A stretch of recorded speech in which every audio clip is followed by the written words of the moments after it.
अरे बच्चों, कैसे हैं आप।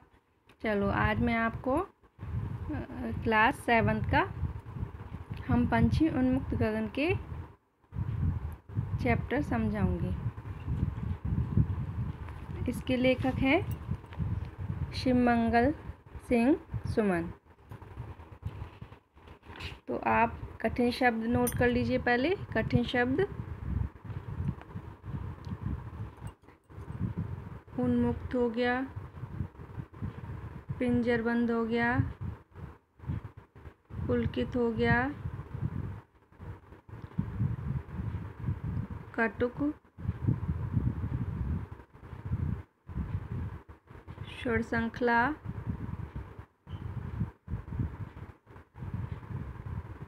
फुनगी,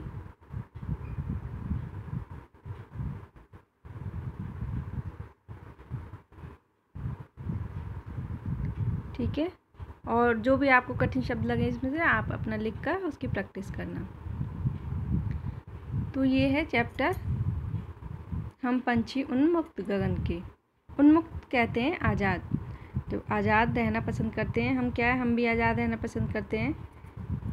किसी के बंधन में हम रहना नहीं पसंद करते, उसको कहते हैं उन्मुक्त। हम पंछी उन्मुक्त गगन के, पिंजर बंद ना गा पाएंगे, कनक तीलियों से टकराकर पुलकित पंख टूट जाएंगे। जो पंछी हैं, पंछी कह रहे, जो ये लेखक है, लेखक ने पंछी के बारे में बताया कि पंछी जो होते हैं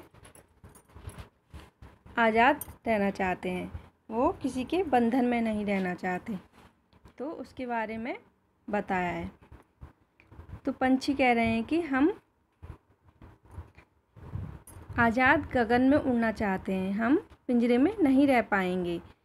कनक तिलियों से टकरा, मतलब जो तिलियाँ पिंजरा होता है, जैसे कुछ लोग होते हैं कि लाके क्या पक्षी को पिंजरे में बंद कर देते हैं, तो कह रहे हैं कि हम पिंजरे में नहीं रह पाएंगे और हमारे जो कोमल पंख हैं पिंजरे में रहकर वो टूट जाएंगे। हम बहता जल पीने वाले मर जाएंगे भूखे प्यासे, कहीं भली है कटुक निवौरी कनक कटोरी की मैदा से।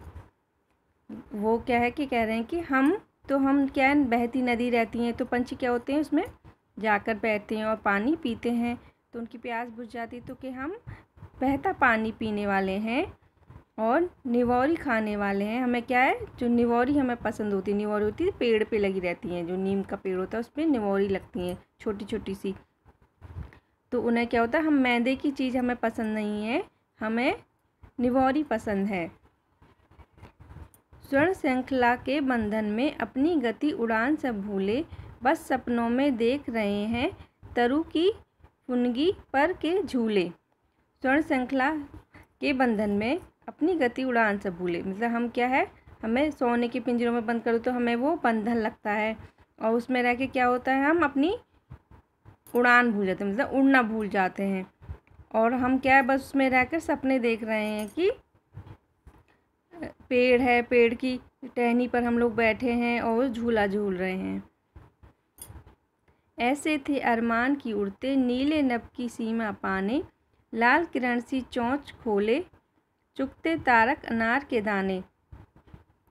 मतलब हमें ये अरमान था कि हम आसमान में उड़ते, आज़ाद, नीले नभ सीमा पाने, मतलब हम इधर से उधर उड़ते रहते और आसमान में चोंच खोलकर आसमान में जो तारे होते छोटे छोटे, जब शाम में तो तारे हो जाते हैं, तारे कुछ चूमते, मतलब उगते अनार के दाने, और ऐसे दूर से वो लगते हैं जैसे अनार के दाने, हम दूर से देखते हैं खड़े होकर तो ऐसे लगते हैं छोटे छोटे दाने, तो वो उसके लिए कहा है कि चुगते तारक अनार के दाने।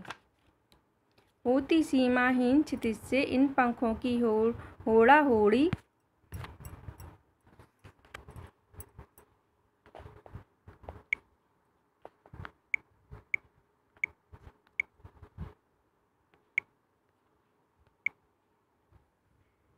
होती सीमाहीन क्षितिज से इन पंखों की होड़ा होड़ी, या तो क्षितिज मिलन बन जाता या तंती सांसों की डोरी। हम उड़ते तो इधर से उधर सीमा के पार इधर से उधर चले जाते, और कभी कभी हम बैठे रहते, जैसे आपने देखा होगा ना, जैसे कबूतर होते, पंछी होते हैं, बैठे रहते हैं पास दूसरे के पास, ऐसे खेलते रहते हैं, उड़ते रहते हैं। नीड़ में दो चाहे टहनी का, आशय छिलबिल कर डालो, लेकिन पंख दिए हैं तो आकुल उड़ान में बिघन न डालो। कह रहे हैं कि हमें चाहे, जो कवि है वो कह रहा है इन शब्दों में कि चाहे हमें घोंसला मत दो, टहनी जो है, टहनियाँ होती हैं, उसका आश्रय भी मत दो। जो टहनी पे हम झूला झूलते हैं वो भी हमें नहीं चाहिए। हमें ईश्वर से हमारी यही प्रार्थना है कि हमें उड़ने दिया जाए, हम स्वतंत्र रहें। तो यह उसने कहा है कि हमें कुछ नहीं चाहिए, हमें बस अपनी आज़ादी चाहिए। जो पंछी होते हैं उनको आज़ादी पसंद होती है और वह आज़ाद रहना पसंद करते हैं। तो इसमें क्या बताया, इसमें ये बताया है पोयम में कि आप हैं, आपको किसी भी कमरे में बंद कर दो, एक जगह बंद, और बोलो कि भाई यहीं रहना है, आपको इधर उधर नहीं जाना है, एक ही जगह बंद करके रख दिया जाए तो आपको अच्छा नहीं लगेगा। चाहे आपको खाने के लिए कितनी भी अच्छी चीज़ें बना कर दें हम, तो आपको अच्छा नहीं लगेगा ना कि हमें खेलने नहीं दिया जा रहा है, एक कमरे में हमें बंद कर दिया है। तो वही जो कवि है उन्होंने यही समझाना चाहा है कि पंछियों को भी एक पिंजरे में बंद नहीं करना चाहिए, पंछी को आज़ाद बाहर छोड़ दिया, जिससे कि वो अपनी आज़ादी से, अपनी इच्छा से जी सकें, इधर उधर घूम सकें, अपना नदी का पानी है, निवोरी हैं, बाहर की चीज़ें हैं, टहनी पे झूला झूलना है, वो ये सब कर सकें, उन्हें इसी से खुशी होती है। ठीक है, तो आपका ये चैप्टर कंप्लीट हो गया। अगर आपको क्वेश्चन आंसर देखने हैं इसके तो आप नेक्स्ट वीडियो में देख सकते हैं।